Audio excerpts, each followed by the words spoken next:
Washing machine আজকাল আমাদের প্রত্যেকের বাড়িতে আছে, আর সবাই মোটামুটি আমরা ওয়াশিং মেশিনে জামা কাপড় ধোয়।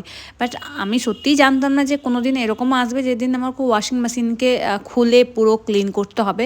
মানে কিছুদিন ধরে যখন আমি জামা কাপড় ধুচ্ছিলাম তখন জামা কাপড় না একটা ছোট্ট ছোট্ট মানে পার্টিকাল স্যান্ডের মতো লাগছিলো, তো আমার মনে হলো খুব একটা ভালো মনে হয় ক্লিন হচ্ছিল না। তখনই আমি ইন্টারনেট একটু ঘাটাঘাটি করে আমি দেখলাম যে ওয়াশিং মেশিনকেও ক্লিন করতে হয়, না করেও 3-4 বছর অন্তর অন্তর করতে হয়।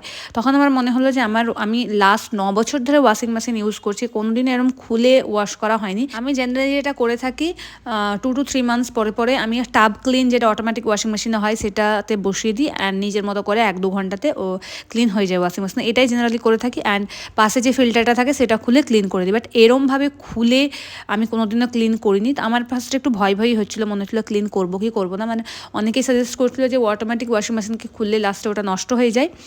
তো তারপরে যখন চিন্তাভাবনা করে আমি একজন টেকনিশিয়ানকে ডেকে যখন এটাকে খুললাম, আমি জাস্ট বলে বোঝাতে পারবো না এটার মধ্যে কী ছিল। মানে এত নোংরা, এত ডার্ট জমে আছে পুরোটাতে, আর কতদিনের বসানো যে ডার্ট সেটা একদম হাত দিয়ে ক্লিন হচ্ছে না। ওটাকে খুঁচিয়ে খুঁচিয়ে ক্লিন করে তারপরে হারপিক দিয়ে ঘষে ঘষে ক্লিন করলো, অ্যান্ড তারপরে দেখতে পাচ্ছ তোমরা কত ক্লিন হয়েছে।